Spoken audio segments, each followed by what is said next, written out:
शुरू अल्लाह के नाम से जो बड़ा मेहरबान नहायत रहमत फरमाने वाला है।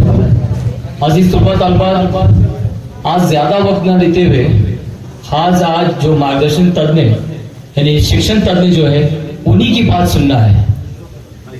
इसलिए आज के इस प्रोग्राम में हमने अनाउंसर साथ में अध्यक्ष वगैरह ना रखते हुए ट्रस्ट की तरफ से हमें पैगाम आया है कि ज्यादा हम इस प्रोग्राम को लंबा ना करते हुए सिर्फ बच्चों को और टीचर्स को क्या बात पहुंचानी है वो बात के लिए आज हमारे दरमियान डीडी वाकचौरे साहब यहाँ पर आए और डीडी वाकचौरे साहब बराबर 11:30 बजे यहाँ पर आए थे। उन्होंने पूरा स्कूल का निरीक्षण किया। स्कूल का निरीक्षण देखने के बाद क्लासेस की विजिट किए, साथ में पीछे भी उन्होंने एमडीएम भी देखे, उसके बाद ऊपर की पूरी हिस्ट्री देखे क्लासेस की और आज प्रोग्राम की ये तैयारी भी देखे। उनको बहुत खुशी हुई कि उर्दू इदारे के अंदर एक बड़ा यूनिट 5वीं से 12वीं के अंदर तक चलाया जा रहा है, जो कि 2 बिल्डिंग के साथ में अभी ट्रस्टियान से आप तमाम वाकिफ है, तो वाकचौरे साहब को ये बड़ी खुशी हुई। तो आइए बच्चों, ज्यादा वक्त ना लेते हुए हमें बराबर वक्त की पाबंदी के साथ, इसलिए आज खास उनके आमद के यहाँ खड़े हैं, तिलावत के लिए 12वीं जमात की तालिब इल्म आए और तिलावत शुरू करें।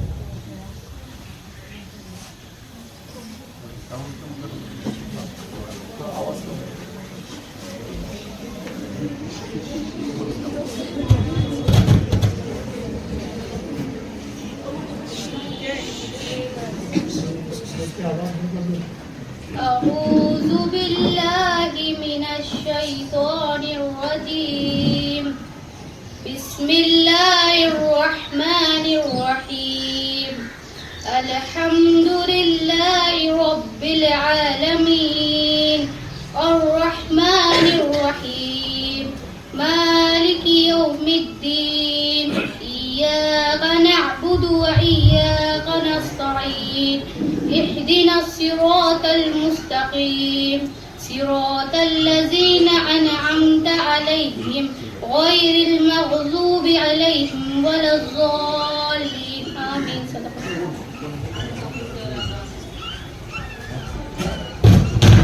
सुभान अल्लाह।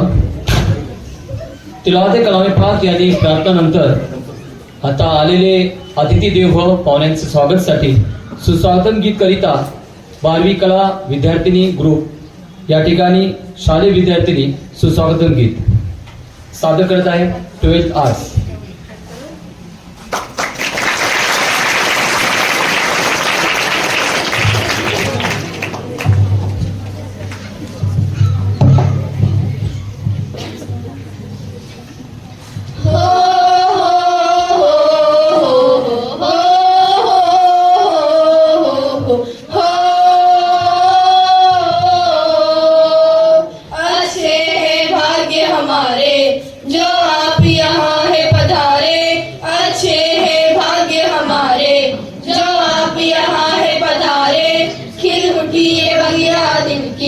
मन हर्षित हुए हमारे प्रांगण में, आपका स्वागत है हो तन मन से स्वागत है।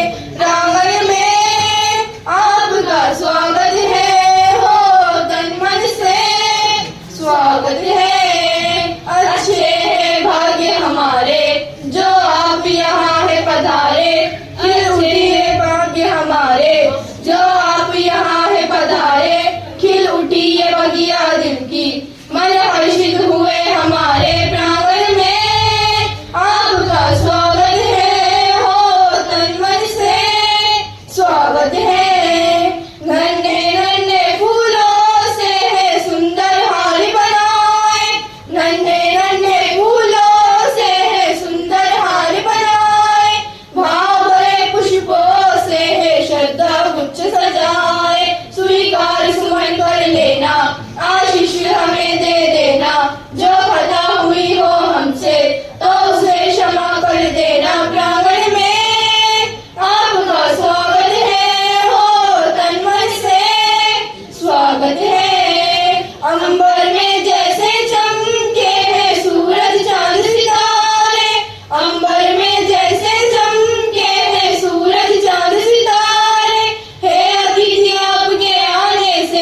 शुक्रिया। यहाँ पे आए हुए मेहमान खुसूसी का यहाँ पर स्वागत गीत के साथ यहाँ पर सत्कार हुआ है।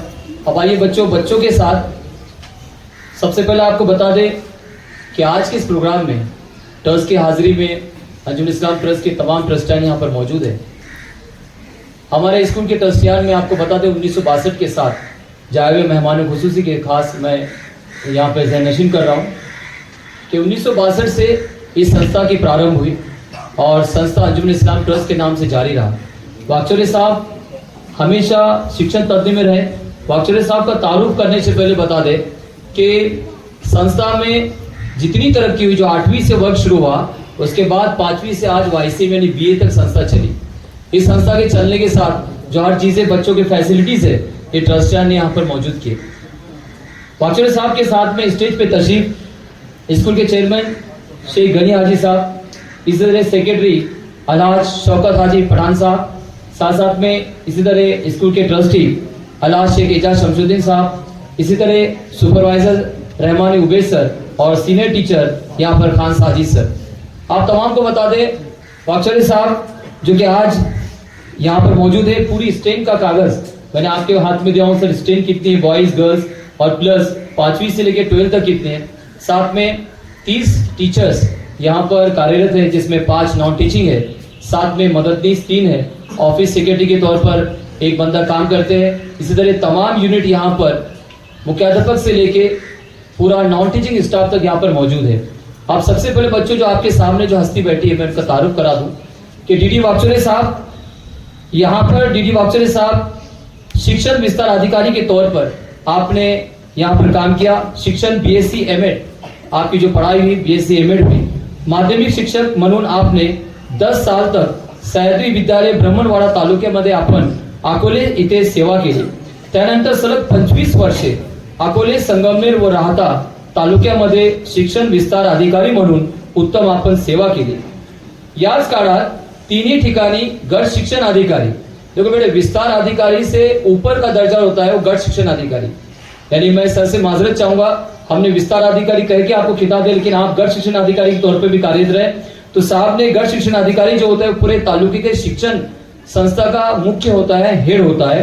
तो यहाँ पर वाकचौरे साहब ने उस 3 ठिकाणी गट शिक्षण अधिकारी या पदाचा 4 सांभाळला होता। त्यानंतर विविध प्रकारचे शिक्षकांचे प्रशिक्षण तज्ञ मार्गदर्शक म्हणून राज्य स्तरापासून तालुका स्तरापर्यंत अनेक प्रशिक्षणात सहकारी सहभाग, शैक्षणिक प्रगतीसाठी विविध नवनीयपूर्ण उपक्रम जसे शाळा ISO करणे, लोकसभागतून विविध गरजांची पूर्तता करणे इत्यादी बाबत कार्य केले। सर्वात महत्वाचे आणि सबसे अहमियत की बात ये कि सेवा पूर्ण केल्यानंतर मिळालेला अनुभव यानी आपकी सर्विस, आज आप सेवानिवृत्त यानी आप रिटायर पर्सन है, रिटायरमेंट के बाद भी आपने जो खिदमत किए उसमें जो आपका अनुभव रहा, जो आपका एक्सपिरियन्स रहा आणि तज्ञ याचा उपयोग करून शिक्षण आणि शैक्षणिक गुणवत्ता विकास याबाबत संबंधित शिक्षक, पालक, जाणकार नागरिक यांच्याशी संवाद साधून शैक्षणिक प्रगतीसाठी प्रोत्साहन देण्यास नेहमी पुढाकार घेत असते। आणि कौटुंबिक माहिती यानी आपका फैमिली बैकग्राउंड ये रहा कि आपकी जोजा, आपकी मॅडम प्राथमिक शिक्षिका म्हणून वडगाव पान येथे कार्यरत आहे, तर 2 कन्या असून मोठी कन्या हॉटेल मॅनेजमेंट व MBA करून पॅरिस फ्रान्स येथे जॉब करत आहे, तर दुसरी कन्या BTech होऊन MSMBA करण्यासाठी जर्मनी येथे शिकत आहे। तो एक वेल फैमिली सेटल के साथ आप एक अच्छे तौर पर यहाँ पर सर शिक्षण मंडल का काम किए, इसे जोरदार तालियों से हम सबका तो आइए सर ने खास एक मौका लेकर, इसलिए एक प्राचार्य की भूमिका लेते हुए इतने बड़े तज्ञ शिक्षक मार्गदर्शन जो आते हैं तो हमारा भी कर्तव्य होता है, फर्ज होता है कि हम खुद इनके अभिमान के लिए खड़े रहे। लिहाजा में हमारे स्कूल के तमाम ट्रस्टियान, चेयरमैन साहब जनाब शेख गनी हाजी साहब, सेक्रेटरी साहब अलहाज शौकत खान मोहम्मद खान पठान साहब, इस तरह ट्रस्टी साहब अलहाज शेख एजाज शमशुद्दीन साहब, इन तीनों से विनती करता हूँ, गुजारिश करता हूँ कि अपने हाथों से यहाँ पर सर को शाल और गुलदस्ता देकर उनका इस्तकबाल पेश करें। सुस्वागत, जोरदार तालियां।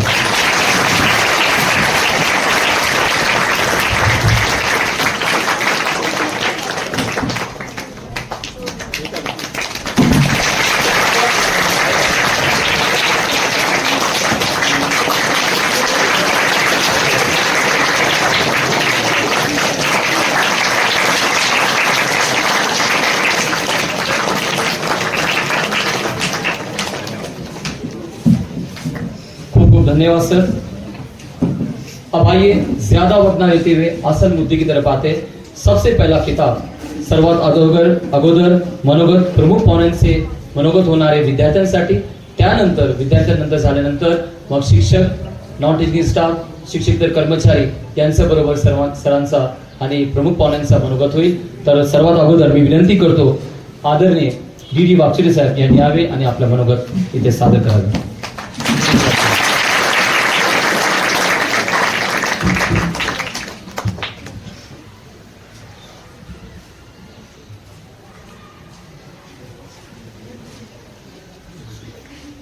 आज की तारीख सबको याद है। आज 8/8, 28, 26 तो 8 भी होता है उसका, 8/8 ही आज वो ध्यान में रखने की तारीख है। और उससे ये प्रोग्राम के लिए आने के वक्त अभी 3 लैंग्वेज में मैंने आपकी सब बातें सुनी। पहली लड़की ने कुरान का वो क्या चरण पढ़ा, वो अरबी में था। फिर बाद में इन्होंने हिंदी में हमारा स्वागत किया और सर जी ने उर्दू में कुछ तो भी बातें बहुत सारी की, समझ में आई। तो फिलहाल और एक भाषा रही जो महाराष्ट्र में सबसे ज्यादा बोलते हैं, हम भी बोलते हैं, वो आपकी सबकी हमारी मातृभाषा मराठी है। आपसे बात करने के लिए मैं अभी मराठी का इस्तेमाल करूँगा, चलेगा? आपको एक सब्जेक्ट भी है ना मराठी? वैसे हिंदी में बात कर सकता मैं, लेकिन मुझे याद करना पड़ेगा, कोई वर्ड इधर उधर हो जाएंगे तो तकलीफ हो जाएगी, चलेगा ना? चलो आपकी अनुमति से ये यहाँ के बैठे हुए सब बड़े हस्तियों की तरफ से मैं अभी सुरुवात करता हूं। तर मित्रांनो, खरं तर मला खूप आनंद वाटला। आनंद कशासाठी असतो? जेव्हा एखाद्या जुन्या गोष्टीला पुन्हा नव्याने उजाळा मिळतो। म्हणजे काय, ज्या संगमनेरमध्ये मी शिकलो, लहानाचा मोठा झालो, नोकरीची सुरुवात अगोदर बाहेर केली सरांनी तुम्हाला सांगितल्याप्रमाणे, आणि मग इथे आल्यानंतर 13 वर्ष मी या तालुक्यामध्ये शिक्षण विभागात काम करत असताना आपल्या तालुक्यातल्या सगळ्या शाळा, सगळे शिक्षक, त्या काळचे विद्यार्थी यांच्याशी वेगळ्या कारणाने संपर्क येणं, अनेक कामं झाली, अनेक गोष्टी होत गेल्या। आणि याला आपल्या या शाळेच्या युनिटला योगाने खाजगी प्राथमिक माध्यमिक शाळेच्या सगळ्या कामाला मलाच इथे धावावं लागायचं, आणि त्यामुळे आपल्याही शाळेचा माझा खूप चांगला गौरव राहिला। आणि अशा एका शाळेच्या विद्यार्थ्यांशी, शिक्षकांशी, ट्रस्टी मंडळींशी बोलायला मला जेव्हा आपल्या मुख्याध्यापक सरांनी मला म्हटली, विनंती केली, काही हरकत नाही, माझ्या अनुभवाच्या बाबी आपण बोलूयात का? त्यांनी आणखी मुलांचंही वाढवलं, तुम्ही बसला तिथून। वेगळं काही सांगायचं नाही मला, कारण ते तुम्हाला माहिती आहे, फक्त ते सुसंगत सुसूत्रपणे सांगायचे, म्हणजे त्यामुळे तुम्हाला कळेल की आपण कुठे आहोत, आपल्याला कुठे जायचं, काय करायचं। इकडे तिकडे व्हायबल होण्याऐवजी आपण योग्य जागे। तर अशा या छोटेखानी छान कार्यक्रमाचं आयोजन फार उत्तम केल्याबद्दल प्रथमतः मी मुख्याध्यापक, त्यांचे सहकारी आणि अभिनंदन करतो। तर अशा या छोटेखानी कार्यक्रमाचे खरं तर प्रमुख आणि या संस्थेसाठी हाजी शेख गणी हाजी साहेब जे आलेले आहेत, ज्यांना पुरस्कार मिळालेला पाहून तर मला आणखीन आनंद वाटला। काहीतरी काम केल्यामुळेच असे पुरस्कार मिळतात, ही खरं तर तुमच्या जी माणसं आपला खरं तर स्वतःचा व्यवसाय, उद्योग सांभाळून हे शाळेचं युनिट चालवायचं, हे म्हणजे मराठीमध्ये याला म्हणतात लष्कराच्या भाकऱ्या बांधणे, म्हणजे काय, घरचं तिकडे वापरणे। अर्थात ते सगळ्यांनाच जमतं असं नाही, पण नक्कीच मला खात्री आहे की ट्रस्टी म्हणून बसलेले आहेत, सेक्रेटरी साहेब आहेत, त्यानंतर आमचे मित्र आहेत, सर आहेत, त्यानंतर आपले हाजी सर आहेत, या सगळ्यांना खरं तर द्यावे तेवढे धन्यवाद आहे। कारण आताच सरांनी उल्लेख केल्याप्रमाणे, तुमच्या मुख्याध्यापक सरांच्या उल्लेखाप्रमाणे 1962 म्हणजे आम्ही जन्मलेलो नव्हतो, आम्ही पैदा नाही होते तर स्कूल सुरू। त्यावेळेच्या त्या तत्कालीन आपल्या अगोदरच्या पिढीने हे अल्पसंख्याक विद्यार्थ्यांना शिकवण्यासाठी एखादी शाळा सुरू करावी हे डोक्यात घ्यावं, ही फार मोठी गोष्ट आहे। म्हणून तुम्हाला आयतं मिळालंय, सगळं आयतं। इथं तुम्हाला इमारत आहे, बसायला बेंचेस आहेत, सुविधा आहेत, शिक्षक आहेत। त्यापूर्वी काय होतं? आणि शिवाय सगळ्यात भाग्यवान जर कोण असेल तर इथं बसलेल्या या माझ्या मुली आहेत सगळ्या. कारण मी आता पट पाहिला तुमचा 1200 पटामध्ये 350 मुलं, ते आता अल्पसंख्याकची ती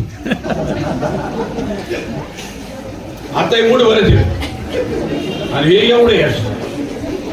मला वाटतं यांची दादागिरी चालत असेल काय करून पोरींची दादागिरी जाते का बरं. हा प्रकार यांचा झाला पाहिजे. आमचे शिक्षक पण अल्पसंख्यक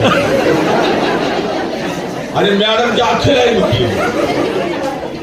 हे फक्त तुमच्यामुळे झालं, पण याला मूळ कारण आहे त्या तत्कालीन जी काही पैगंबरवाची झालेली संस्था चालक होती, ट्रस्टी होते, त्यांनी त्यावेळेला हा विचार केला की नाही आपल्या मुलांना शिकवायला अशा काहीतरी शाळा सुरू केल्या पाहिजेत आणि ही शाळा संगमनेरात त्यावेळेस आहे. ही फार मोठी गोष्ट आहे. आपल्याला त्याचं महत्व पटत नाही पण हे आठवलं पाहिजे, त्याची आपल्याला जाण ठेवली पाहिजे, भान ठेवलं पाहिजे. अरे या ट्रस्टी लोकांना किती वेळा आपण आभार मानावे. आता ती हे तोच अधिभार कार्यभार ही ट्रस्टी मंडळी तेवढ्याच समर्थपणे सांभाळते, म्हणून तर मला इथे 3 इमारती झाल्या. एवढं उभं कशाच जोरावर राहिलं, कुणीतरी योगदान दिलं पाहिजे ना. आर्थिक स्वरूपात लागतं, इमारती उभ्या करायला पैसे लागतात, ते का फुकट होतं. प्रत्येक गोष्टीला पैसा लागतो. तो या ट्रस्टी मंडळींनी कुठंतरी एकमेकांकडे मागितला असेल, स्वतः खिशातून झळपून सुसून उभं केले आणि म्हणून तुम्हाला एकदा सहज सहज शिकायला मिळतं. त्यामुळं ह्या अंजुमन आपली जी काय संस्था अंजुमन इस्लाम ट्रस्ट जे आहे याच्या खरा ट्रस्टींना सगळ्यांना मी सलाम करीन, जुन्यांना पण यांना. आणि मग अशा अल्पसंख्याक मुलांना उर्दू भाषेतून ज्ञानाने पुढे जाता यावं यासाठी आपलं बाकीचं सगळं शिक्षण जे आहे ते सगळं दोन्ही माध्यमासारखंच आहे, वेगळं त्याच्यात काही नाही, फक्त भाषा वेगळी आहे. बरोबर आहे का? तुम्ही ते फक्त उर्दू भाषेत किंवा हिंदी भाषेमध्ये शिकवलं हिंदी भाषेत होतं ना, उर्दू मध्ये होतं. हा उर्दू भाषेमधून तुम्हाला शिकवलं जातं, पेपर त्याच्यातून होतात, पण त्याला त्याच्यात दिलेला जो मॅटर आहे तो सगळा सारखाच आहे आपल्या महाराष्ट्रात शाळांमध्ये. पडते मला काय म्हणायचं. मग त्यामुळे वेगळं काही नाही, पण तुम्हाला सहज सुलभ व्हावं. जसं मला आता वाटलं की बोलताना मी मराठीत बोलतो, कारण माझी रोजची भाषा बोलण्याची मराठी आहे. या बाकीच्या भाषांना तेवढाच आदर आहे.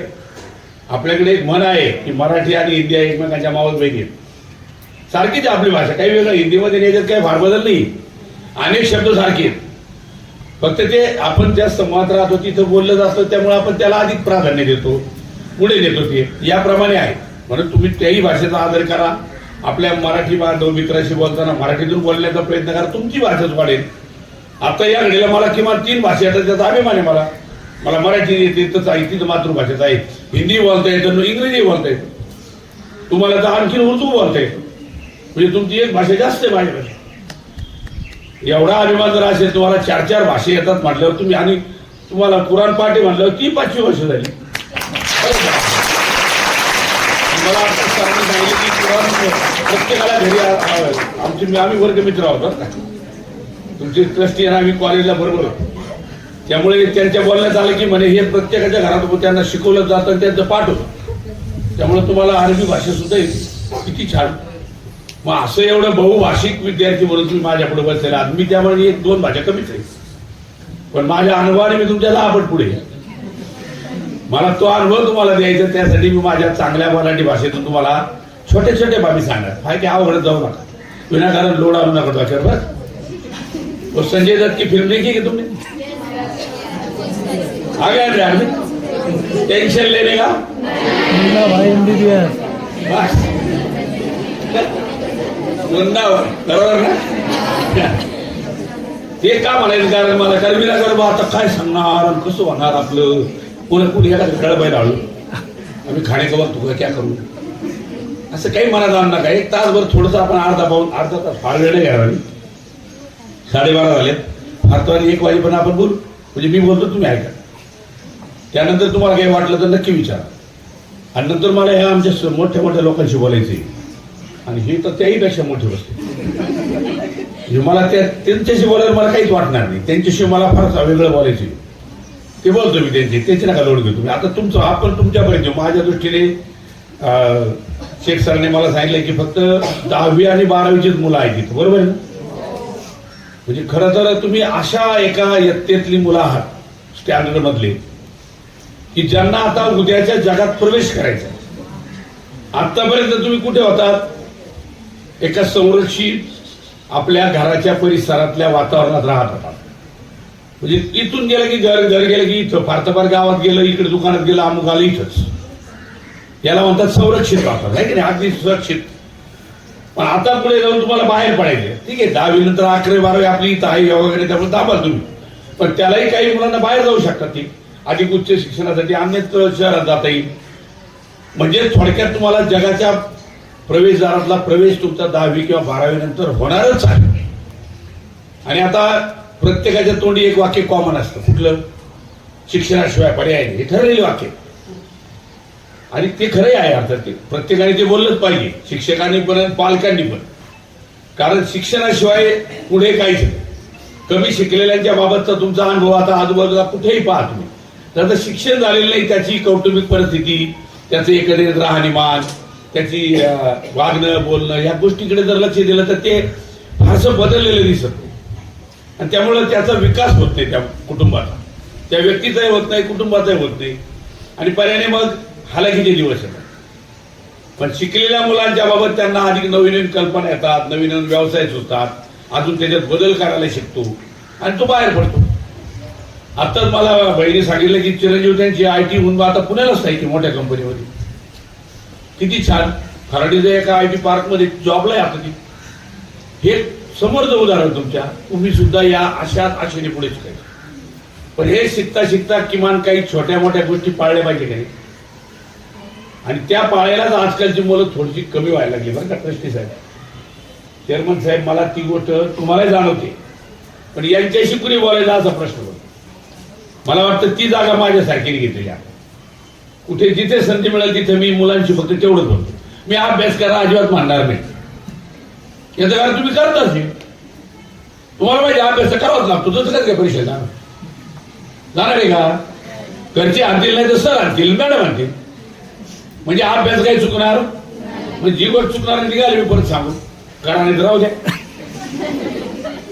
पण तुम्ही करणार आहात त्याच्यात आमच्या मुली तर 100% करणार. नवे करतातच. आमचे मुलं काय करतात मोकळं मला थोडंसं जरा पाहावं लागेल. मला पुन्हा नाशिक रोडवर काही रस्ते दिसत नाही, एवढी बोलू तुमची बघ. त्या रोडला काही फारशी दिसत नाही, पण कपडे बदललेले असतात, कसं काय काढायचं?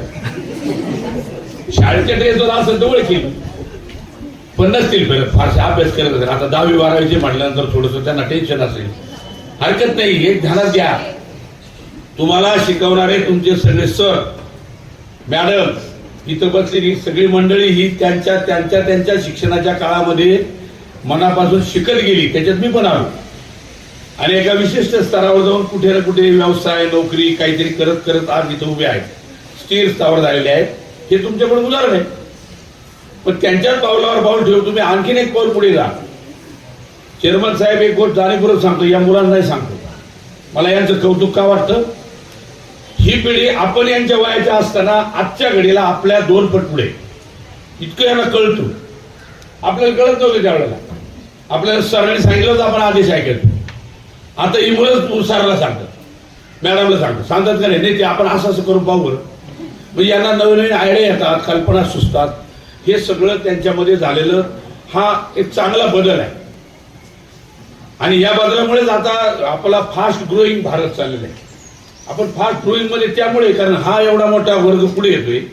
यांच्या अगोदरच्या पिढ्या आता सध्या वेगळ्या ठिकाणी कामं करतायत आणि त्यामुळे आपल्याला नवनवीन कल्पना घेऊन पुढे चालू. उदाहरण सांगू, आता मला वाटतं एक 15 दिवसापूर्वी आपल्या भारतामध्ये पहिली हायड्रोजन ट्रेन पळाली. आपल्या डोक्यात तरी येईल का हायड्रोजन गाडी चालेल म्हणून? आलं होतं कोणाच्या डोक्यात? आपल्या डोक्यात काय पेट्रोल डिझेलवर पळणार का? आणि फार तर रेल्वे लाईटवर पळायला लागली.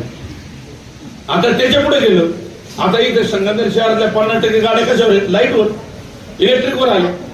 गॅसवर तर आलेच होत्या मध्ये, पण गॅसही जरा मध्ये मिळायला महाग झाला. आता इलेक्ट्रिकच्या काय जिथे तिथे इलेक्ट्रिक पॉइंट झालाय.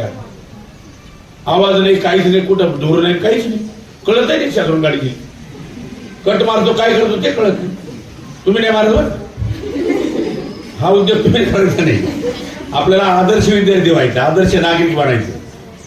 तुम्ही जे जिंदगीत व्हाल, आयुष्यात जे व्हाल, ते होण्याच्या अगोदर तुम्ही काय व्हायचं तर एक अत्यंत प्रामाणिक नेक या भारताचा नागरिक व्हायचं, ज्याचं नाव कुठेही गेलं तरी निघालच पाहिजे, जगात परदेशात जाऊ देत की अन्य राज्यात जाऊ द्या, पण हे खऱ्या अर्थाने मग कुणीतरी विचारतं ना मुलाला, पहिल्यांदा शिकणाऱ्या मुलाला, कोणत्या स्कूल में पडतात होत, तेव्हा नाव येईल आपल्या शाळेत. आणि जेव्हा शाळेचं नाव येईल तो म्हणेल क्या स्कूल आहे, अरे इतने अच्छे पढाई बच्चों को. हे जेव्हा आपण ऐकतो त्यावेळेला कुठेतरी समाधान मिळतं की आपण एका चांगल्या शाळेत, ही जबाबदारी आहे आपली. नाहीतर मग आजकाल रस्त्यावर भेटणाऱ्याला पोलीस जेव्हा ठॉय करतो त्यावेळेला दुसरा विचारतो काय पडतात अरे, त्याला लाज वाटते सांगायला. असं आपल्या शाळेत झालेलं आहे, उगाच काय म्हणत आलं. हे अन्य कुठेतरी अशी उदाहरणं होतात.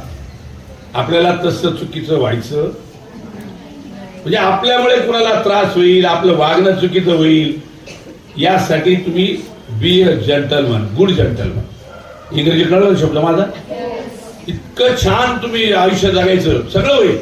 कोण कोणत्या पद्धतीने उभा राहील, कोण काय होईल सांगता येत नाही. तुमच्या शिक्षणाच्या ताकदीवर आणि तुमच्या जिद्दीवर अवलंबून राहील. तुम्ही जेवढा जोर लावाल तेवढं तुम्ही अधिक पुढे जाल. पण तरी काही वेळेला प्रयत्न अपुरे पडतात, मग कुठेतरी आपल्याला थांबावं लागतं. परिस्थिती अडचणीची असते.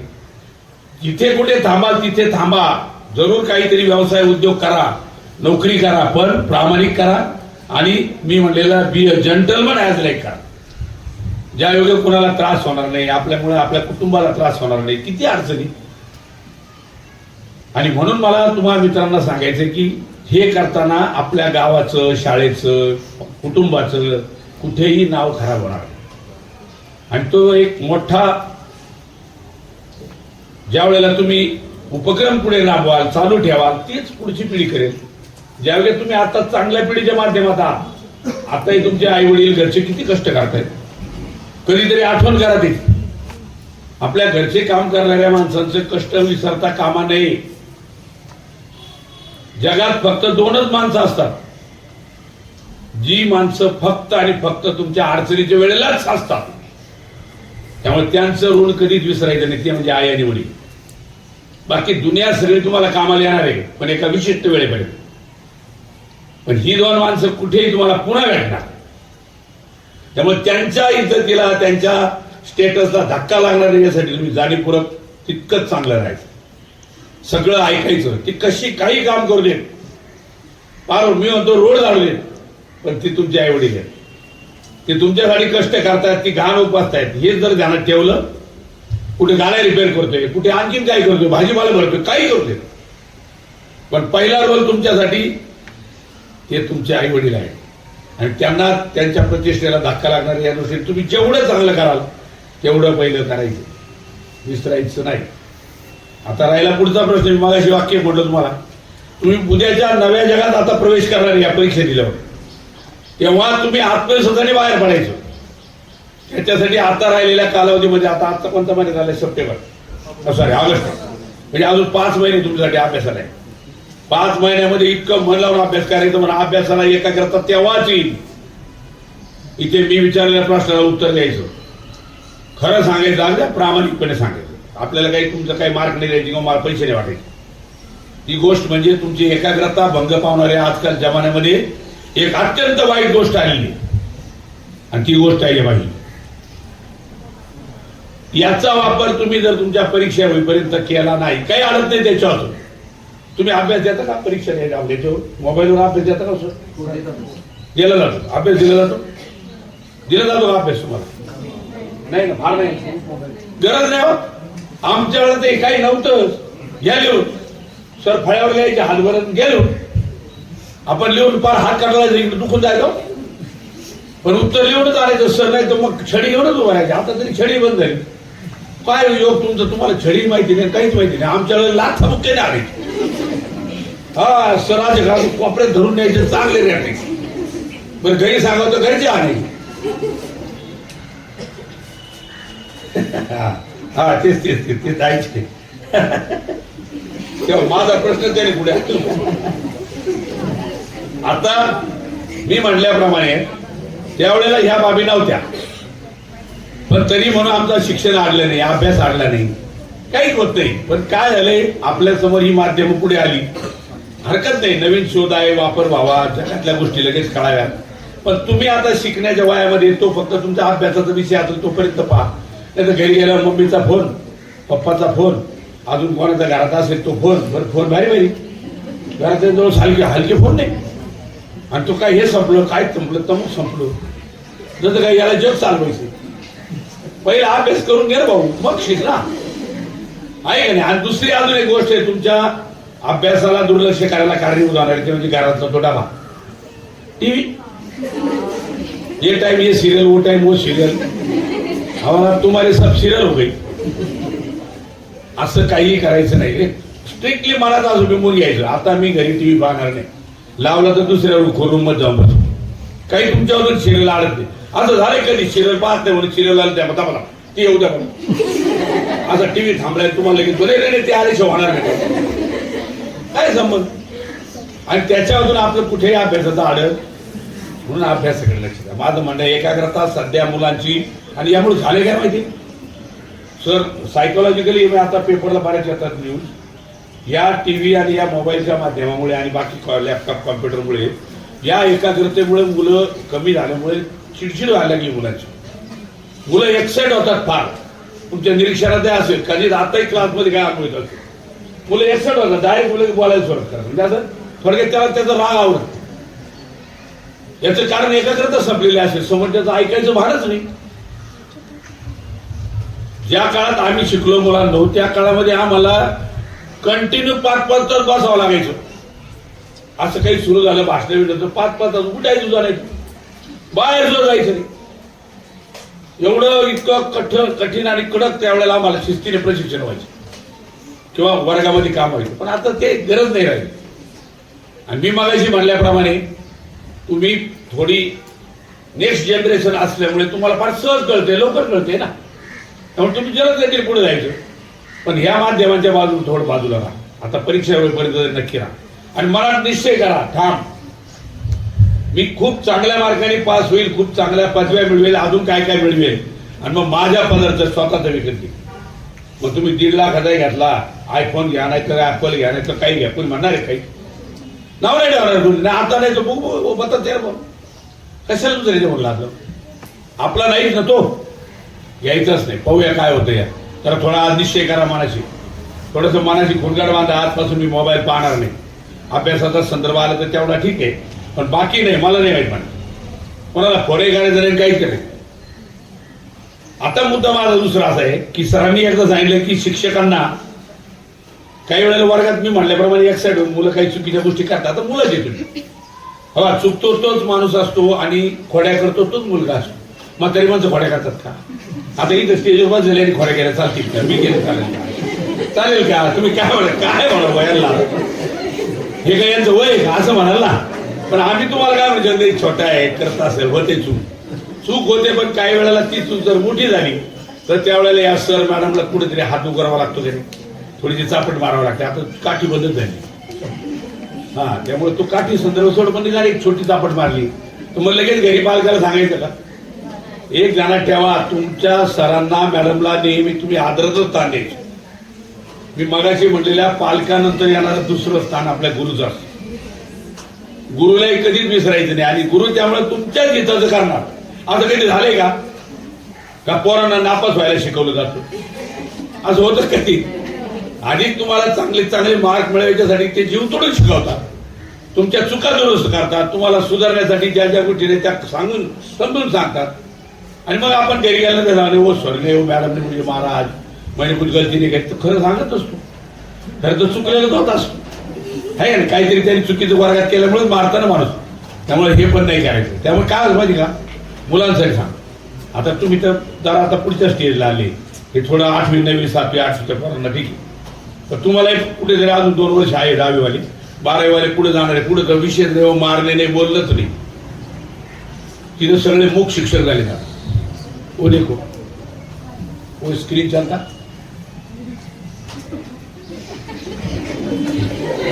असा जमाना आला. त्यामुळे पुढे आवडत होते. आपल्या सरांचा मॅडमचा इतका आदर ठेवायचा आणि तो कायम ठेवायचा. आपल्या याच्यामध्ये गुरुचं स्थान मोठं असतं माहिती आहे तुम्हाला.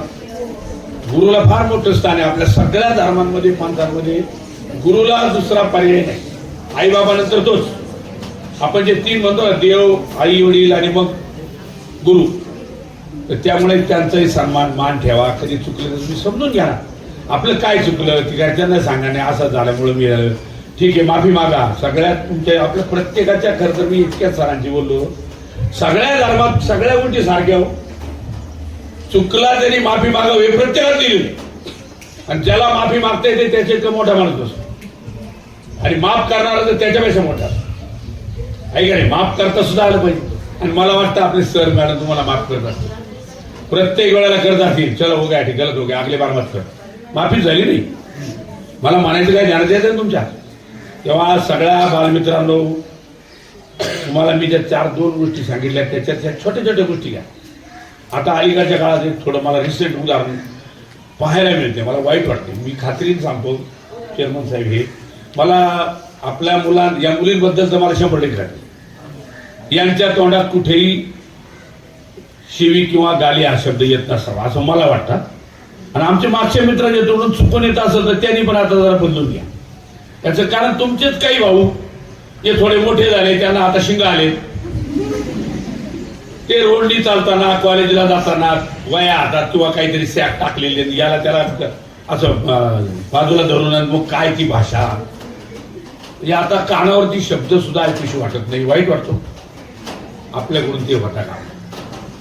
मला शेख सरांनी आता जस्ट सांगितले हे ते मी माझ्या ऐकण्यात होतं ते म्हणजे इस्लाम धर्म एक गाली देना क्या है या बात में. म्हणजे पर्याय आपण पहिल्यांदा कोणाला लागू होतं ते आपल्याला. त्यामुळे नाही नुसतं ते वाचायचं नाही आपण जगायचं. मी म्हणून म्हणलं या माझ्या मुली नक्की त्यांच्या मुखात येत नसेल पण मागच्या मुलांना आजूबाजूच्या त्या संस्कारामुळे येत असेल. पण तुम्ही एक गोष्ट ध्यानात ठेवायची आपण कोणत्या शाळेचे विद्यार्थी अँग्लो. त्यामुळे आपल्या तोंडून कधी शिवी किंवा गाली बाहेर पडणार नाही. एकमेकांशी बोलताना हा ठीक आहे नावाला आपण रोज करतो नहीं क्या रोज सलीम है तो उसको सल्ला बोला तो चलता बराबर है क्या. लेकिन उससे पहले कोई दूसरा शब्द नहीं जोड़ने. समझ में आया ना मैंने क्या बोला. दूसरा शब्द जोड़ के नाम नहीं लेने का. पण त्याच्या ते चांगल्या भाषेत बोललं तर वावग आहे. एकमेकांना चांगल्या शब्दात बोललं तर काही वावग आहे. हा खरा आपला माणुसकीचा धर्म आहे. यही मानवता आहे. जेव्हा आपण एकमेकांना आदराने बोलू आदराने ऐकू आपल्याला लोक तसंच हाक मारतील ना. यांनी त्याला जर सल्ला म्हणलं तो त्याला काय म्हणणार अभी क्या बोलने का उसको वो तो और 2-4 शब्द बड़ा के बोलेगा. तसं आपल्याला काही नाही. पण विनोदात होऊ दे पण त्याला जोडून चुकीचे शब्द नकोय ते तुम्ही नाही वापरत. मी म्हणून मुलींच्या बाबत खात्री दिली बरं मॅडम. मला माहिती मुली एकमेकांशी नाही बोलत असं कोणाची इतर त्याला बोलले सुद्धा आवडते करत पण आता कोणाला सांगते.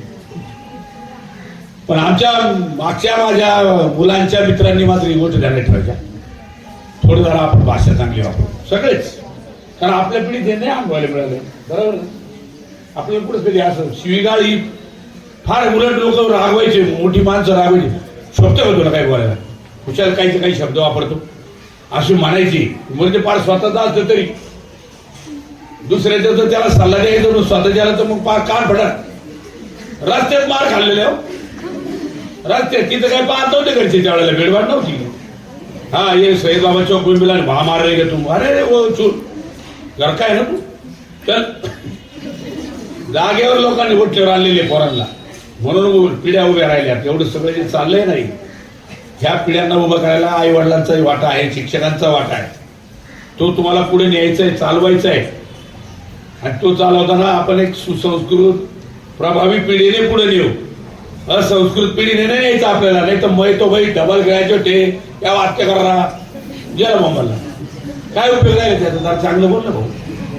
सरळ शब्दामध्ये सरळ सांगण्यात किती छान छान आहे. सगळ्या भाषेमध्ये इतके सुंदर प्रभावी शब्द आहेत. सगळ्या प्रकारचे शब्द आहेत ज्याने पुढची माणसं स्तब्ध होतात. ऐकायला काही माणसं उभे राहतात. हा काय बोलतो याचं ऐकूया. चांगलं बोलणारच ऐकतं. 2-4 शिव्या देणारे चालले ते उभं राहतात माणूस. पहिलं कट मारतो चला बघ नाही मग ते सोडलं. असंही समाजातून आपल्याला तिरस्काराने लोक पाहणार नको. समाजाने चांगलं म्हणून पाहावं. आणि हे करताना आपला मदतीचा हात नेहमी समाजासाठी ठेवा. म्हणजे कोणासाठी जो अडला असेल, जो पडला असेल, थांबला असेल, आजकाल रहदारी खूप वाढलेली आहे, काही आहे, काही असू दे, तिथे तुमचं योगदान हे मदतीतच असलं पाहिजे. नाही तर उगाच कट भरून मला काय कळलं त्याचं असं नाही. आज प्रसंग आपल्यावर येऊ शकतो, उद्या त्याच्यावर आला, आपल्यावर आल्यावर जर आपण दुसऱ्याला मदत केली तर कुणीतरी आपल्या मदतीला येतोच. आपणही करतो, आताही करतो की नाही. आपण एखादं लहान कुत्र्याचं पिल्लू रोडनी चाललं आणि ते रस्त्याच्या मध्ये आलं, पुढून गाडी आली, मग तुम्ही काय करणार? ध्यान दे त्या गाडी तुमची ध्यान नाही म्हणणार. तुम्ही काय करणार? त्याला एक हाकलणार बाजूला, नाही तर उचलून बाजूला घेणार. ही खरी इन्सानियत आहे तुमची. ही त्या प्राण्यांना, मुक्या प्राण्यांना दाखवा, पण माणसाने दाखवा. एखाद्याला ज्येष्ठ माणसाला रस्ता ओलांडायला अडचण होती, धरा ना हात किंवा त्याला म्हणा, त्याला मदत करू लागा, चलो चलो चलो सीधा चलो असं म्हणून या गोष्टी सुद्धा आज गरजेच्या आहेत. बरं, सगळंच काय झालं, नुसतं शिकून पुढे जा, पण शिकण्याबरोबर हे जे आहे ना, मी म्हणलेलं मदत, सुसंस्कृतपणा, जंटलमन, एकमेकाला मदत करण्याची तुमची भूमिका, आणि त्याच्या पुढे जाऊन आई वडिलांचा आदर, शिक्षकांचा आदर, हे कमी व्हायला लागले. हे मला दिसायला लागलो. फार अशी सभ्यता कमी व्हायला लागली. अरे सभ्यता शब्द, जंटलमॅनला सभ्यता म्हणा, ती आपल्याला कमी नाही होऊ द्यायची, आपल्याला मोठं ठेवायचं. आणि म्हणून मित्रांनो, तुम्ही सगळ्यांनी आता परीक्षेच्या दृष्टीने आपल्याला एकाग्र व्हा, अभ्यास करा, concentrate on your study only. आणि मनापासून असं ठरवा की नाही, शाळेचं नाव रोशन करण्यासाठी आपण अधिकाधिक मार्क मिळू, बोर्डात ना मिळू. आता बोर्ड नंबर राहिले नाही, तुम्हाला मेरिट मिळालं, तुमचं मेरिट दुसरं घेणार आहे कुणी, तुम्हाला उलट चांगल्या कॉलेजला प्रवेश मिळेल, अधिक पुढे जाल. आता हे होताना अजून एक गोष्ट करा सर, 12वीची मुलं कुठं बसले? इथे मुली, इथे मुलं मागे. बर, तर या मुलांची 10वीच्या मुलांची चालेल, शक्य झालं, पण त्याला त्याला फी लागते सर, ती अडचण होते. तर त्यांची ऍप्टिट्यूड टेस्ट करायला पाहिजे शाळेमध्ये, पण ती येत नाही बाहेरून. आता ते तुम्हाला ऍड्रेस पुण्याचा आहे, पण तो त्यांच्यापर्यंत जावं लागतं. या ज्या मुलांना 12वी परीक्षा झाल्यानंतर, शक्यतो 10वी नंतर, पण 12वीच्या मुलांनी याबाबत विचार करा, घरच्यांना सांगा. तुम्ही ऍप्टिट्यूड टेस्ट, ज्याला मराठीमध्ये कल चाचणी म्हणतात, जी पूर्वी व्हायची आपल्याकडे, डिपा बोर्ड घेत होतं 10वीला, हा, ती एक 4-5 वर्ष झाली, नंतर बंद झाली. ज्या चाचणीमधून काय होतं माहिती तुम्हाला? आता याकडे इथं तुम्हाला मी काही कॉमन प्रश्न विचारले, तुमच्या हात लगेच वर होते. तर इंजिनियर कोणाला व्हायचे? 50च्या वर हात वर. डॉक्टर कोणाला व्हायचे? वकील अर्धा. अजून वकील व्हायचं एखादा. शिक्षक दिनाला व्हायचं जवळजवळ स्वतः, मुलीचं सगळे जात होते. हे ठरलेले साचेबद्ध आता व्यवसाय, नोकऱ्या ह्या आता राहिल्या नाही तेवढ्या प्रमाणात, कारण सॅच्युरेशन झाले. आता कितीतरी मुलं मुली हे समाजामध्ये या डिग्र्या घेऊन उभे आहेत, त्यांना जॉब नाही, मग त्यांच्या रांगेत तुम्हाला जायचं का? वेगळ्या मार्गाला जायचं. म्हणून तुमच्यात जे जडलेलं आहे, तुमच्यात जे आहे, जे तुम्हालाही माहित नाही, तुमच्या घरच्यांनाही माहित नाही, फॅक्ट आहे. आपल्या मुलांना ती क्षेत्र माहीत नसल्यामुळे, आपल्या पालकांनाही माहीत नसल्यामुळे मुलं त्या मार्गाला जात नाही. नाही तर आता इतके मार्ग आहे सध्या जगामध्ये की ज्या मार्गामध्ये कमीत कमी मुलं गेलेली असतात, आणि अशा मार्गात मुलगा किंवा मुलगी जर गेली तर त्यांना लगेच त्यांचं स्वतःचा व्यवसाय असेल किंवा स्वतःची मोठा जॉब असेल, असं काही सुरू करू शकतात. अशी अनेक मुलं आहेत, पण ती शहरात. आपण काय फार गावाकडची नाहीये, पण तरी आपल्या संगमनेरमध्ये ती आज सुविधा आहे. तर ते मला वाटतं तुम्ही शक्य झालं ट्रस्टी मंडळी, तर एखाद्या अशा या करिअर गायडन्स हे करणाऱ्या एखाद्या शिक्षकाला फक्त बोला मिळेल, आपण शोधू. मला वाटलं तर मी मदत केली त्याचं या 12वीच्या मुलांसाठी, मुलींसाठी हे ठेवा. ज्यावेळेला तो सांगेल एवढ्या एवढ्या ब्रँचेस आहेत, ह्या परीक्षा आहेत, माहितीच नाही ना आपल्याला, ज्यामुळे ते पुढे जातील. आता सरांनी उल्लेख, मी एक का सांगतो, मी तुमच्या पुढे उभा असणारा, आता सरांनी उल्लेख केला माझ्या दोन्ही मुली कुठे आहेत? बाहेर. का बाहेर गेल्या त्या? काय माझं पैसे जाते? मला काय, मी पगारी माणूस होतो, एवढं काय मला फार पगार नव्हता, आहे तो तेवढा पगार, आणि मॅडमचा पगारावर शिकायपुरते होते. बाहेर जायला पैसे थोडे नाही लागत. तिकीटाला 1.5 लाख रुपये लागतो का असं लागले की, पण तरीही त्या त्यांच्या जिद्दीवर जाऊ शकला. याला कारण त्यांनी निवडलेलं क्षेत्र हे मी त्यांची कलता त्या अगोदर केली होती. 12वी झाल्यानंतर माझ्या दोन्ही मुलींची मी त्या वेळेला नाशिकला जाऊन, त्यावेळेला नाशिकला सरकारी होतो, आता ते सरकारचं ऑफिस बंद झाला आणि माझ्या मेवणा माझा जो आता अमेरिकेत स्थायिक आहे त्याची मी मुंबईला जाऊन कन्सल्टी केली तर त्यावेळेस त्याला इंजिनिअरिंगचा सल्ला दिला. तो इंजिनियर झाला, डिग्री झाला आणि गेला. आणि मुलींच्या बाबत ते हॉटेल मॅनेजमेंट काही कोणाच्या डोक्यात येईल का हॉटेल मॅनेजमेंट झाली मुली? ती टेस्ट दिल्यावर त्या यांनी सरांनी सांगितलं पण ही मुलगी एक तर हॉटेल मॅनेजमेंट होईल किंवा आर्किटेक्चर होईल. तिची चित्रकला चांगली आहे मोठ्या मुलीची माझी. ते म्हणजे या दोनच परीक्षा द्या, बाकी कोणती देऊ नका. दोन्ही दिल्या, दोन्हीला पास झाली. आता काय निवडायचं? मग आमच्या मनात आलं की मुलगी चला बाई आर्किटेक्चर होईल, चांगलं हॉटेलमध्ये बसते. ती म्हणते बाबा मला हॉटेल मॅनेजमेंटला जायचं, वेगळं क्षेत्र आहे म्हणे. हरकत नाही. तिचा सहज नंबर लागला लगेच रेग्युलर फी मध्ये, कारण मेरिटमध्ये होती ती. कारण आवडीचं क्षेत्र असल्यावर मुलांना मार्क पडतात. गेली मुलगी तिकडे जाऊन ती शिकली. कोरोना काळामध्ये ती हॉटेल हयातला होती, पुण्याला मोठं 5 स्टार हॉटेल. नंतर इकडे सुलावाईनला जॉबला होती.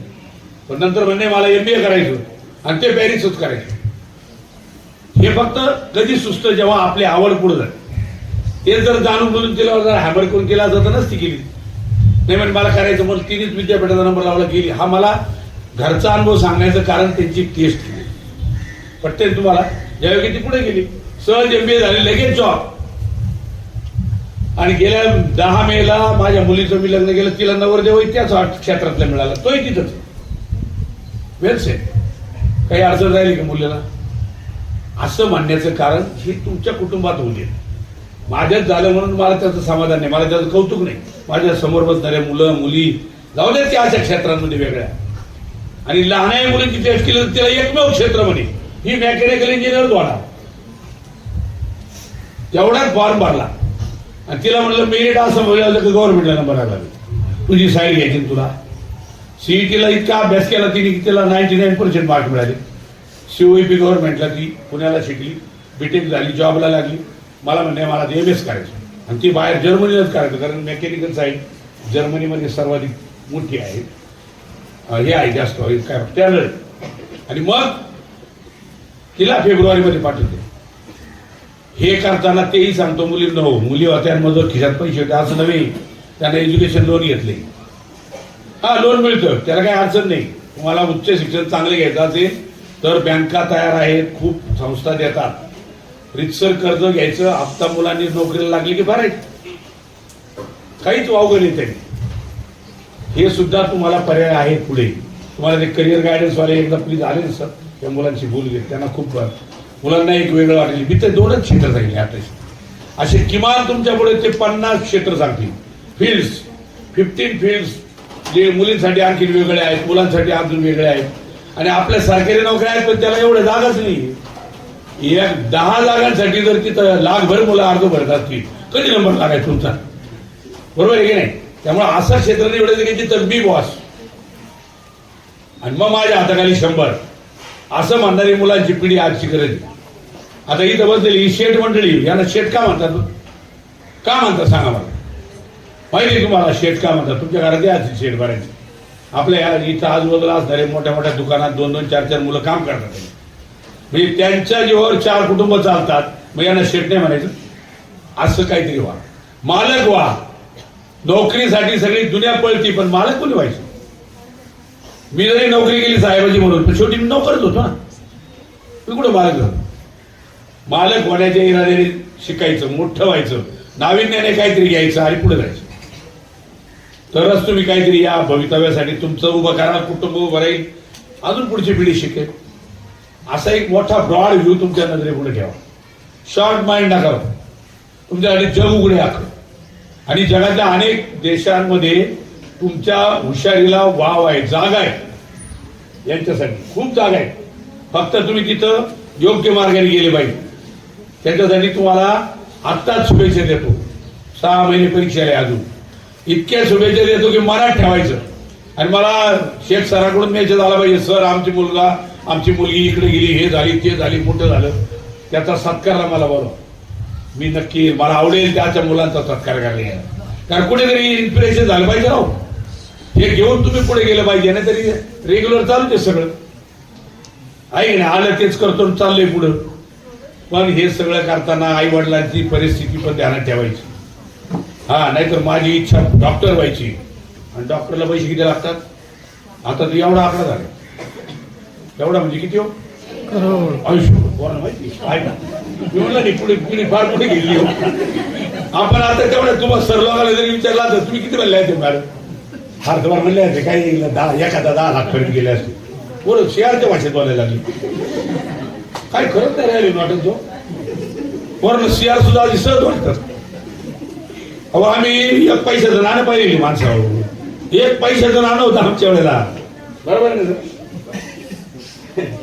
1 पैसे का नाना 2 पैसे का 5 पैसे का आपने तो अभी 1 रुपये के आगे देखा है सब हम तो वो जमाने के असू दे तो काळ वेगळा होता त्यावेळेला महागाई नव्हती सगळं ठीक आहे बदलता काळ आहे आता ते सगळ्या नोटा बंद प्लॅस्टिकच्या नोटा एवढ्या ते गेलं आता याच्यातच झालं सगळ्या नोटा हा येच भेटते तिकडे तिकडे झालं नोटा पुढे काही कागद नको काहीच नको चेक नको फेक नको पण धोका आहे बघा तेवढा हा नुसते याच्यात पैसे सांगितलं तर रस्त्यात धरणार गचोटी तुमची त्याच्यासाठी सावध पण राहायचं पण तुम्ही वापरूच नका सध्या आपण डोकं नका घरच्यातला भाव दे असो मित्रांनो खरं तर तुमच्याशी मला हा मोकळा संवाद माझ्याबरोबर एक बरोबर वाढलं माझ्याकडे मी घेतलेला अर्धा तास कामी आल्यासारखं वाटायला लागले मला म्हणजे मी बोललो माहिती अर्धा तास बरेच दिवस बोललो नाही ना 35 वर्ष बोलत होतो हा ना मग बोलायला मध्ये गॅप पडला तर मला आता जरा थोडस दडपण आलं होतं पोटला काय बोलायचं आता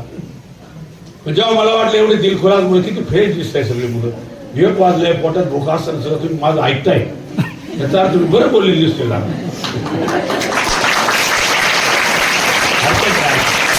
जरा मागच्या कॉलवर मला जरा चिंता दिसून राहिली त्याला जास्तच भूका लागली थोडे जरा सुन्न झाले पण मागायचे म्हणलेले शब्द लागू झाला अल्पसंख्यक यांच्यावर लक्ष नाही हो करायचं होतं बाळांनो तुम्हाला तुमच्याच पायावर उभं राहायचं रे जरा थोडं काळजी करा घरच्यांची काळजी करा तुम्हाला कळते मला माहिती आहे तुम्ही सगळेजण शांततेने ऐकताय पण मी म्हणलेलं विसरायचं या अभी किसी को गाली देनी की याद रखो वो सामने मेरा चेहरा आना चाहिए अरे यार नहीं वो कुछ मेहमान आए तो उन्होंने बोले नहीं करते याद करो भाई तो भी नहीं देंगे तुम अच्छे अच्छे बहुत सारे शब्द है ना उससे बातें करो ना आहे का चांगल्या शब्दाने खूप माणसं मोठे होतात मोठे होण्यासाठी वेगळं काही लागत नाही हा सुद्धा व्यवसाय बरं हो मार्गदर्शकाचा व्यवसाय आहे अनेक मार्गदर्शक बोलायचे पैसे घेतात 5-5, 10-10, 20,000 दिवसाला एक बोललं तरी झालं 1 तास 2 तास बोललं 20,000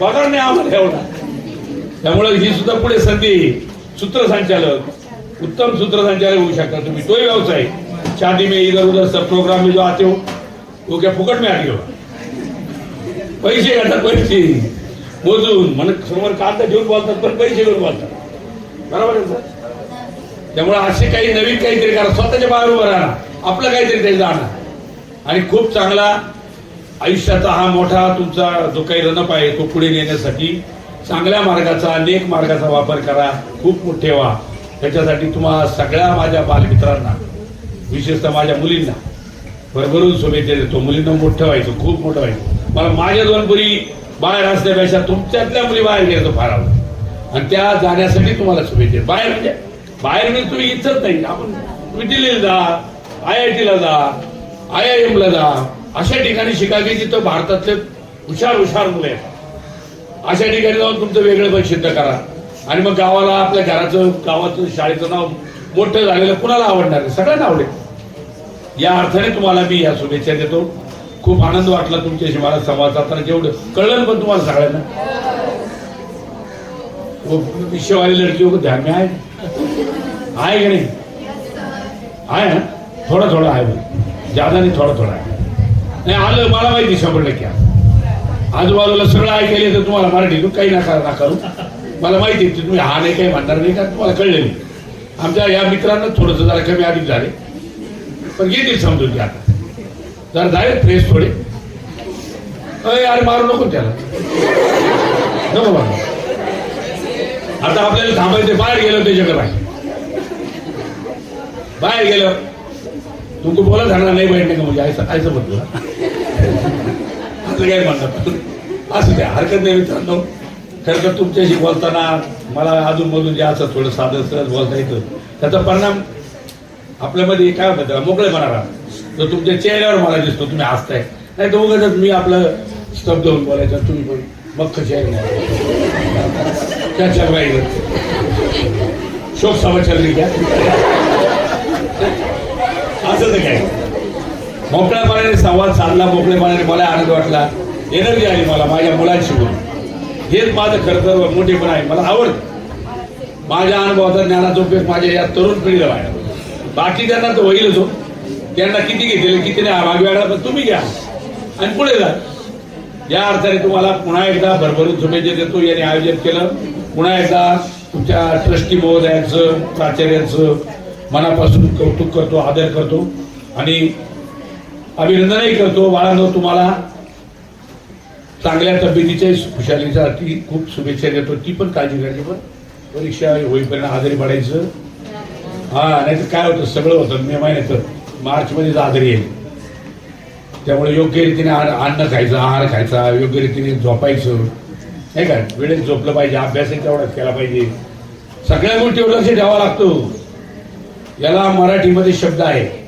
काय सगळ्या गोष्टींवर बारीक लक्ष ठेवून जेव्हा माणूस सतर्कतेने अभ्यासाने पुढे जातो त्याला अष्टावधानी म्हणतो आपलं अवधान सगळीकडे राहिलं पाहिजे मला काय करायचंय मला कोणासाठी करायचंय किती वेळ करायचं कधी करायचं ते सगळ्यांचं गोळाबेरीज करून जे एकत्रित केलं जातं that is calculated work is called अष्टावधान त्यामुळे या अष्टावधान अष्ट म्हणजे 8 अवधान म्हणजे ध्यान तो ध्यान तो मालूम है ना आपको किधर ध्यान देना कितना देना जैसे ड्राइवर गाड़ी चलाता तो उसके सब जो बॉडी का ये जो है पार्ट सब काम करते नहीं करते सब करते कि नहीं आंखें रोड देखती कान इधर उधर का सुनती हाथ तो स्टीयरिंग के ऊपर रहता दोनों पाँव दोनों तरफ रहती कभी इधर कभी उधर कभी ब्रेक चलते कभी ब्रेक बैठता अपने हाँ बराबर है कि नहीं सब गाड़ी चलते गाड़ी वो भी सुनता किसी का बाहर से आवाज है तो वो भी सुनता गाड़ी का स्पीड की तरफ भी देखता इसको बोलते अष्टावधान तो भी रोड पे सही गाड़ी चलती कि नहीं एक ही आदमी करता नहीं है उसको क्या कुछ हिलाना पड़ता है इधर उधर से तो पीछे बाजू बैठे वाला वो स्कूल का बात है मुझे इधर तो कोई होता नहीं अच्छा ड्राइवर का ये सब मैं जो बोला ये क्या है उसका लक्षण ऐसा अच्छा आदमी भी बने सब तरफ आपका कोई अलग ऐसा इंप्रेशन होना बाकी तो सब है जिसका अलग इंप्रेशन रहता है वो तो अलग ही होता है चलो अच्छे इंसान अच्छे आदमी अच्छे स्टूडेंट बनने के लिए आपको बहुत सारी शुभकामनाएं बधाइयाँ थैंक यू सो मच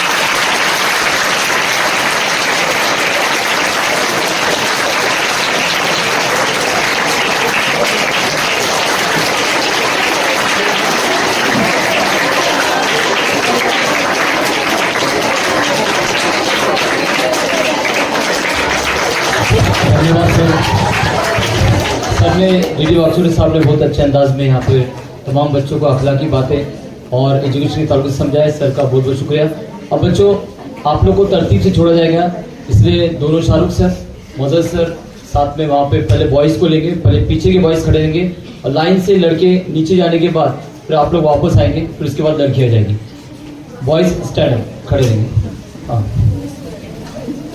अब मैं स्लोली जाने को बोला हाँ बेटे भागते बच जाओ आराम से जाओ कतार में अपनी अपनी चप्पल जूते वगैरह पूरा पीट कर जाओ और भागते हुए नहीं जाएंगे आराम से जाएंगे सर ने बहुत ही अच्छी बात यहाँ पर पेश की और सभी को साथ में लेते हुए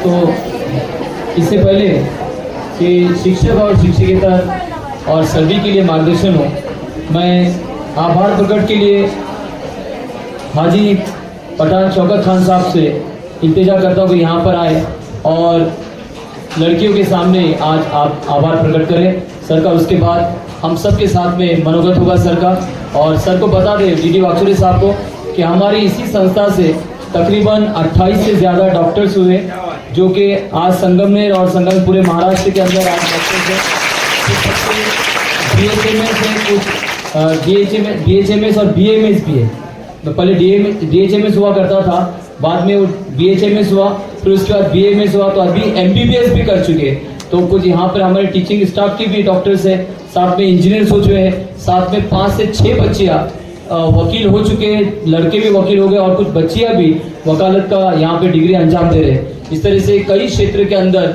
महाराष्ट्र भर में आज अंजुम इस्लाम ट्रस्ट के और इंग्लिश हाई स्कूल के बच्चे यहाँ पर कार्यरत हैं। मैं फिर से विनंती करता हूँ हाजी शौकत खान पठान साहब को कि यहाँ पर आए और सर का यहाँ पर धन्यवाद पेश करें।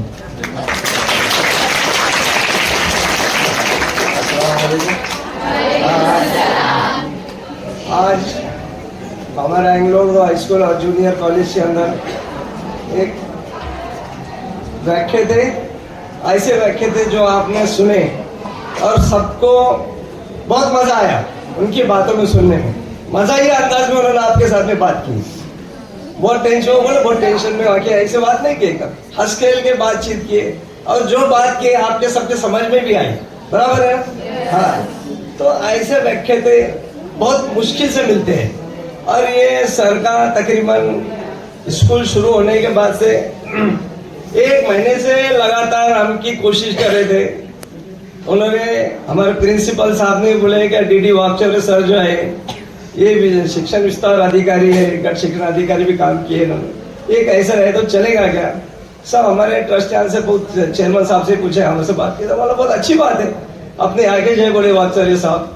तो ऐसे हमको ये व्याख्या थे, उन्होंने भी उनकी मंजूरी दी इस प्रोग्राम में आने के लिए और वो यहाँ पर आए। उन्होंने उनका मनोगत व्यक्त किया, उन्होंने हमको जो मार्गदर्शन किए बच्चों को, मी सर तुम्हाला धन्यवाद देतो, तुमचा आभार मानतो। एवढ्या चांगल्या पद्धतीने तुम्ही मुलांना मार्गदर्शन केलं आणि मुलंही खुश झाले तुमच्या या बोलण्यामध्ये। आणि एक कला आहे, हे सगळ्यांना अवगत नाही, सगळ्यांना जमत नाही, बोलणं हे कला आहे आणि ही कला तुमच्यामध्ये आहे सर। आणि शिक्षण क्षेत्रामध्ये तुम्ही नक्कीच खूप चांगलं काम केलेलं आहे आणि तुमच्या हाती जे खाली तुमच्या हाताखाली जे विद्यार्थी तयार झाले असतील आणि ते नक्कीच मोठ्या पदावर असतील, ते हा मला अभिमान आहे त्याचा आणि असतील ते। म्हणून मी आज आमच्या अंधविश्वास ट्रस्टतर्फे आणि Anglo high school junior college teaching non teaching staff तर्फे तुम्हाला खूप खूप शुभेच्छा देतो, तुमचा आभार मानतो आणि पुढील जेव्हा आम्हाला गरज पडली तुम्ही अवश्य आम्हाला या, आम्हाला मार्गदर्शन करा, तुमचं स्वागत राहील। एवढं बोलून मी